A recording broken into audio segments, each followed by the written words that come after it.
Welcome to the LL Spring Sports Roundtable from the big studio in 101 North Queen Street in Lancaster. My name is Mike Gross from LNP, LancasterOnline.com, and I am flanked by our usual correspondents, John Walk to my left, Jeff Reinhardt to my right. And the show is brought to you, as always, by Penn Medicine, Lancaster General Health, Sports Medicine, lots of spring sports activity that we want to share with you. We're going to start with baseball, and we're going to start baseball by going to the trip that Tyler and I made to Manheim Central yesterday to do a little documentary on the craft of catching, because many of the best players in our league right now seem to be catchers, and one of the best of those is Mason Weaver, the catcher for the Barons. So let's go to Manheim Central. Hey, this is Mike Gross for LNP, LancasterOnline.com, and we're here at Manheim Central on Monday. The Barons have the day off. The undefeated Barons have the day off, and they're going through some practice under Coach Jason Thompson. One of the things that I've noticed this season covering high school baseball in our league is that some of the best, not just best players, best athletes, seem to be catchers. Guys like Ryan Fleury of Manheim Township, Coy Schwanger of Ephrata, and the guy that we're going to spend a little time with today, Mason Weaver of the Barons. We're going to get a little bit of an idea about the value of having an outstanding catcher and also the craft of catching, some of the things that are sort of inside baseball stuff about what it's like to be a catcher. Mason Weaver, Manheim Central's catcher. Mason, do you love taking the equipment on and off all the time? I really do. What do you like about that? It used to be, I remember when I was a kid, if you could find one guy on the team who dug putting the equipment on, he'd be the catcher. There's a little more that goes into it for you, right? But still, you like putting the equipment on. Yeah, well, every play you're in the play every time, and you get to see the whole field at once, and you're pretty much almost like the quarterback next to the pitcher. But yeah, pretty much direct any bunts or stuff. I pretty much call out where to throw the ball, but yeah, I can pretty much direct the whole defense. Catchers talk about framing the pitches, making a target. Is that part of what you do? Yeah, you like to make a target first, and then if it's on the outer half of the strike zone, you just frame it into the strike zone, making it look even better. You have some guys that have good breaking balls. Are you more comfortable calling a breaking ball? Because if it's a breaking ball in the dirt can sometimes be a very effective pitch, but not if it's going back to the backstop, right?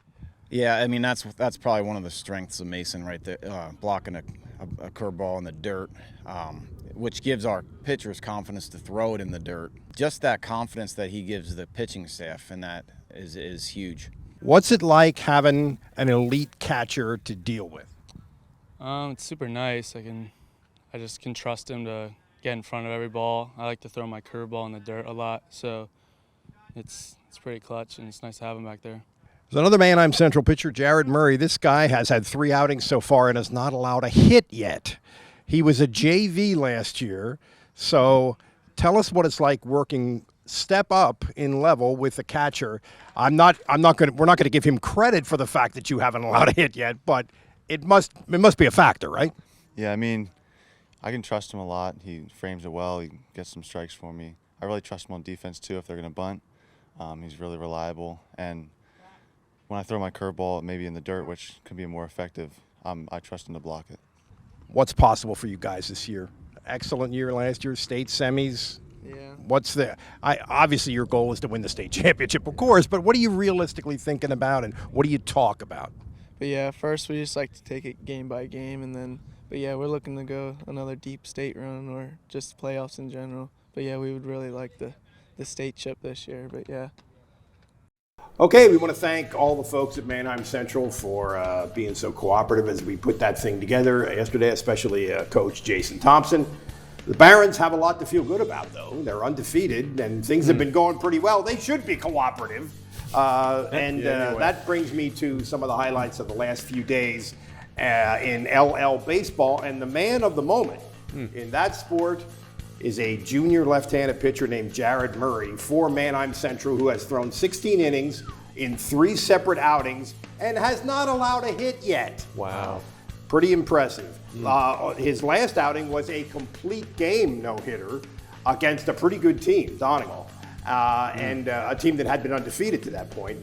And 34 strikeouts in 16 innings for Mr. Murray, who was a JV last year and had an arm injury, so they really didn't see this coming with this kid. But there's a lot more to Manheim Central than just him. They have a great lineup. They have a lot of pitching, but three no-hitters. You can't beat that.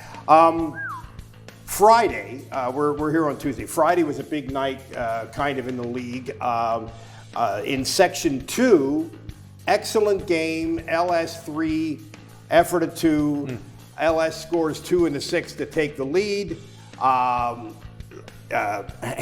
Dawson Shelley of the Mounts hits a home run in the top of the 7th.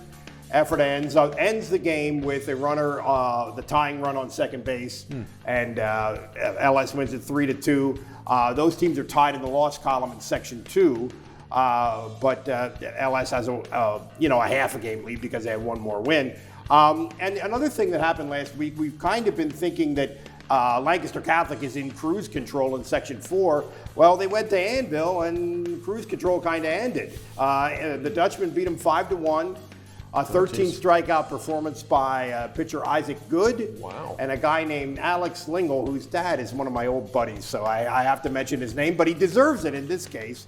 Went 2 for 3 with 2 runs scored, and Anvil still only has 1 loss in the section, and of course they just handed the Crusaders their first loss in the section. So Warwick's been rolling, Manheim Central's been rolling, LS in Section 2, and in Section 4, as I just said, we've got Anvil and Lancaster Catholic. So that's baseball for now. Rhines? Yo. Tell us a bit about volleyball. Volleyball, let's go indoors. Good stuff. A lot going on. For 2 weeks into volleyball, there's a lot. There's already been section facelifts and good rivalry games, and Garden Spot's had a heck of a couple of weeks here. So, all right, let's start at the top. Section 1, Hempfield, 4-0. They beat Warwick a week back to take over sole possession of the lead. Hempfield has the bye this week on Tuesday as we shoot.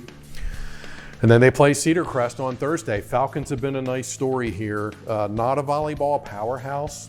Last couple of 2-3 years, they've kind of took a couple of steps forward. They're not beating the Hempfields and the Warwicks of the world quite yet, but they've been a really nice story. They're 3-1, and they get CV and Hempfield this week. So big week for Cedar Crest. See if they can hang with the leaders. Warwick still right there, 2-1. And the Warriors won their tournament. We've been talking a lot about those spring one-day tournaments here so far. Warwick hosted its own tournament last Saturday and won. So they went to the Final Four of the Bobcat, and then they won their own Warwick Classic this past Saturday in Lidditz. And Warwick beat Lancaster Mennonite, which has been a good story here early. They beat Mennonite in the semifinals. And I want to say they beat Palmyra, I think, in the finals. So Warwick's playing well despite the loss to Hempfield last week. They're still in it. CV Bucks are still in it. They're 2-1. Hempfield out front. CV Warwick on Thursday. Circle that. That's a good match. Somebody's going to stay right with Hempfield. Somebody's going to drop another game back. So I like that matchup. Bucks, Warriors on Thursday. Section 2 has been awesome. Garden Spot's the story. They're 4-0. 3 of their 4 matches have gone to a 5th set. Wow. Which is like overtime. And they've won them all. Last week, Tuesday and Thursday, both of their matches went to a 5th. Beat E-Town. E-Town's been pretty good here, and they beat Cocalico, which is trying like crazy to get back with the leaders. But Section 2 is really tricky. So Garden Spot will start the week out front here. And actually, they had another 3-2 match on Monday. They lost to Governor Mifflin out of Berks in a non-league. So it seems like Spot goes 3-2 every night. Those poor guys, they're piling up the stats, but they got to play 5 sets all the time. They had the bye on Tuesday, and then Spot has Lebanon on Thursday. We'll see if they can stay out front.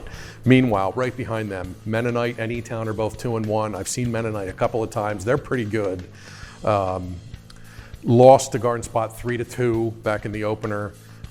E-Town, as mentioned, took Garden Spot to a 5th set last week. E-Town Cocalico on Thursday. I have that circled. I'm going to go to that on Thursday. I haven't seen Cocalico in a little while, and E-Town's been really pesky. I'll be there on Thursday in Denver. See you there. Manheim Central. Barons are 2-2. They lost to Mennonite last week, 3-0. 2 years ago, Central had a 40-match winning streak. Won the section 3 years in a row. Ripped through everybody. It seems like they were kind of what Garden Spot is now. Yes, they owned the section. 2019, they went to the state semis. They were in the state finals the year before. Yeah. This was Central's section. They've lost 2 matches in a row, which is really rare for them. They lost last Tuesday to Mennonite. They lose Thursday to E-Town.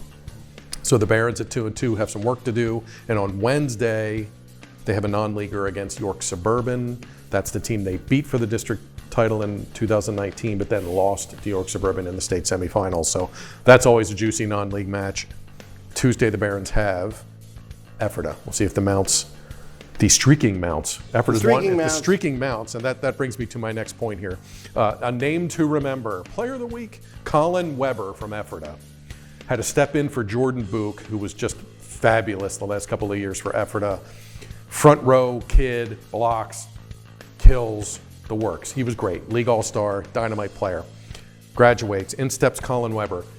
He's been fabulous. Check the stats. Effort has won 4 in a row. Last week, 16 kills and a win over Schuylkill Valley, non-league. 13 digs, showing his versatility in a win over Lebanon. 25 kills in a win over West York in a 3-0 week. Ephrata comes out Monday of this week, beats Reading, and Weber gets 12 kills. So 4 matches in a row, 4 wins, and Weber's been right in the middle of all of it. So we'll see if Ephrata can make some noise. Again, they get Manheim Central on Tuesday, and they're kind of due and itching to get back in the race. Them and Cocalico really want to get back in the Section 2 race, especially with Manheim Central struggling a smidge. I think that's all I got for volleyball. Spot's been fun here with all these 5 setters. They're 4-0, Hempfield 4-0. Thursday, I will see you for E-Town at Cocalico in Denver. Is that Colin Weber? Is he pretty tall? Having that many kills?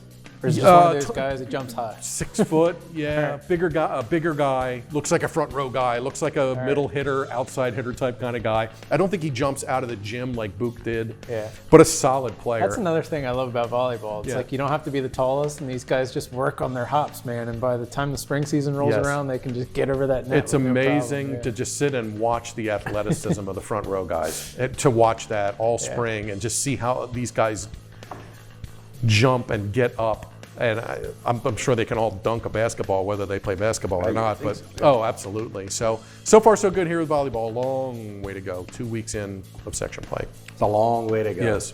John, lacrosse. Lacrosse. All right, let's Make do it it. happen. I'm going to start on what happened last week. A notable win on the boys' side. Lampeter Strasburg went to Conestoga Valley, matchup of previously unbeaten teams in Section 2. LS is the defending Section 2 champion.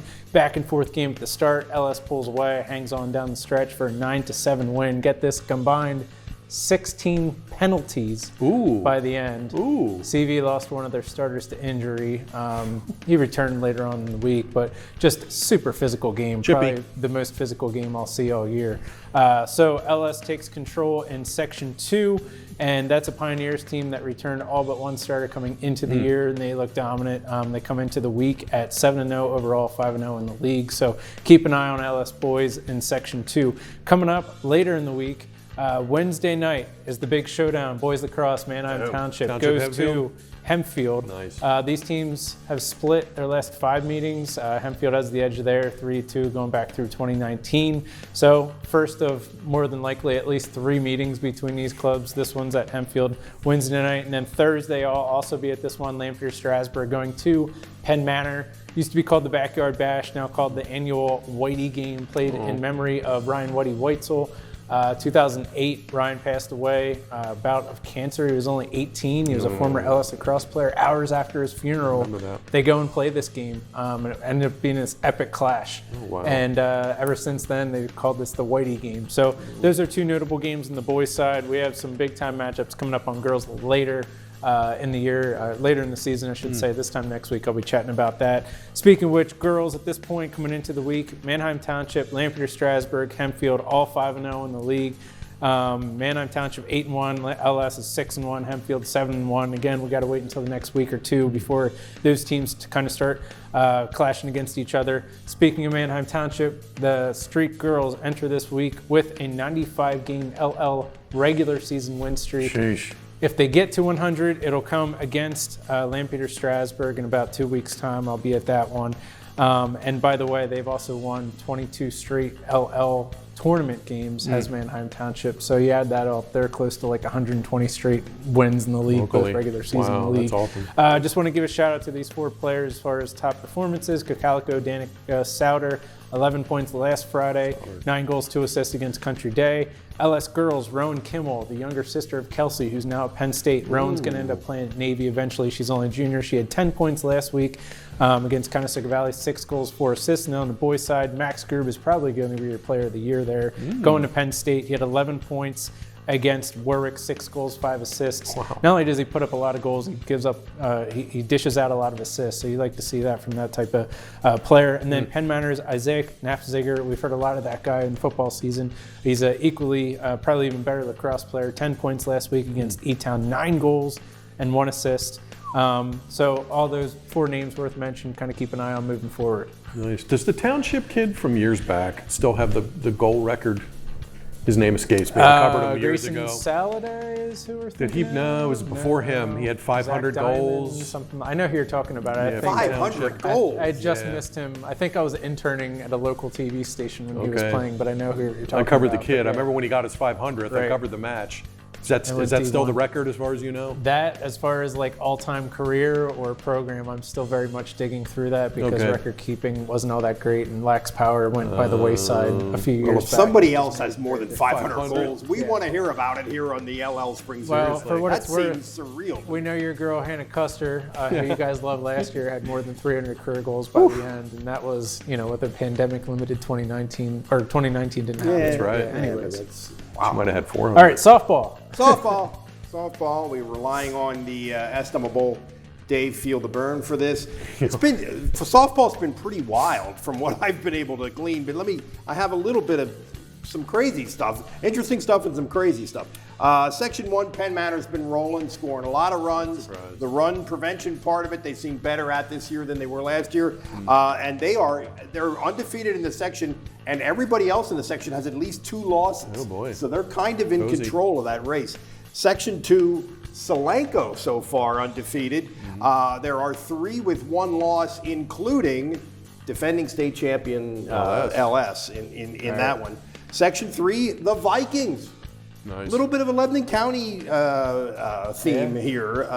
43-9 run differential so far for them. They've been great. And I think they have 1 senior, Northern Lebanon. Wow. 1 senior. Wow. That's it. Fun fact. Yeah, Way to thank go, you. Ryan. Thank Way you, to Dave be. Byrne. Way to be. I read. And Section 4, this is where it's really been kind of nuts. Section 4, going into this week, Anvil Cleona was 4-0, plus 44 run differential. They had a game with Pequay Valley last week where they were down 7-1, scored 9 in the 5th, Wow. scored 8 in the 6th.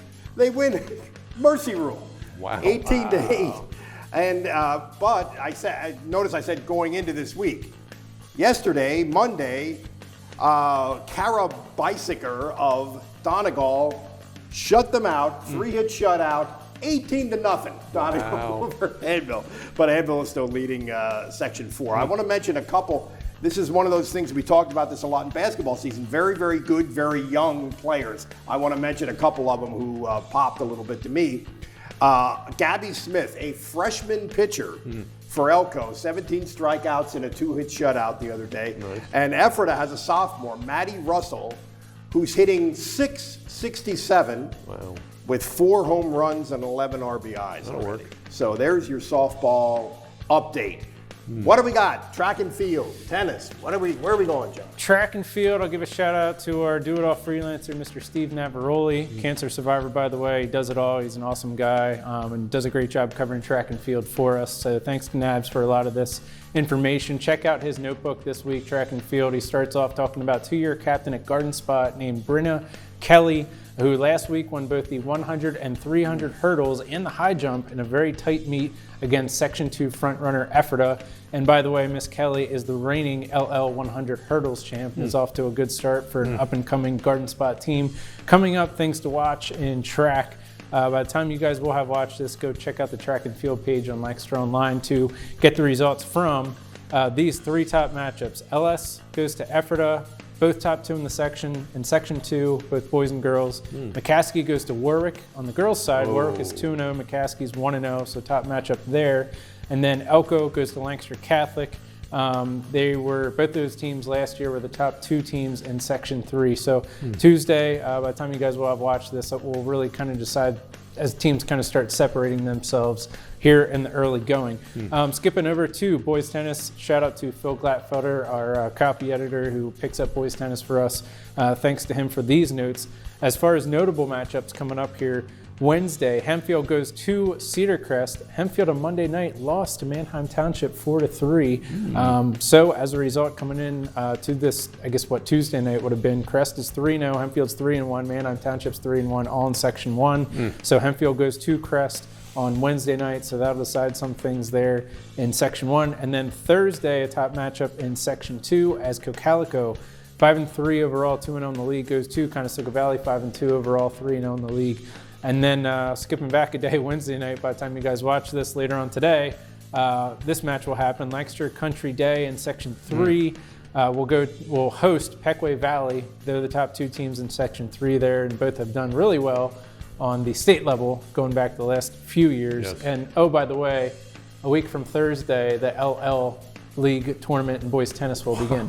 Didn't that just start? You mentioned Brenna Right. Kelly. I remember typing her name. I think she had a good indoor state meet at Penn State, I want to say, a couple months back. I've covered a ton of track, not so much anymore, but you mentioned hurdles. That fascinates me. That's like my most fun event to watch is hurdles. The hurdles, Right. yeah. We've had a lot of high good- hurdles, low hurdles, whatever had you a lot want to of call good them. ones too, yeah. That is just such a tough event because you're sprinting and you're leaping. And I just remember being fascinated watching hurdles. If you're a hurdles champ or something, that always, nice job, Yeah, Brenda. yeah. That always impressed me. You can't hide athleticism in that event. Yeah, or a lack of athleticism. Yeah, the really good hurdle kids are really good athletes and always impressed me. And I remember typing her name. You know this what's winter. impressed me? I've been writing down here vocab words of the week. Nice. Section facelifts, you had Facelifts. mentioned in boys Yeah. volleyball, which I loved, and Yes. Mike popped in terms of softball players that have stood Flanked? out. So congrats to you. We had a flanked And as flank. well. I Mike like is flanked. flanked. Yeah. I'm going to stick with flank is my favorite. Flanked. word. I think we covered it. All right. I think we've covered everything. I'm tired. I have no more to give. No, that's not true. Suck it up. That's right.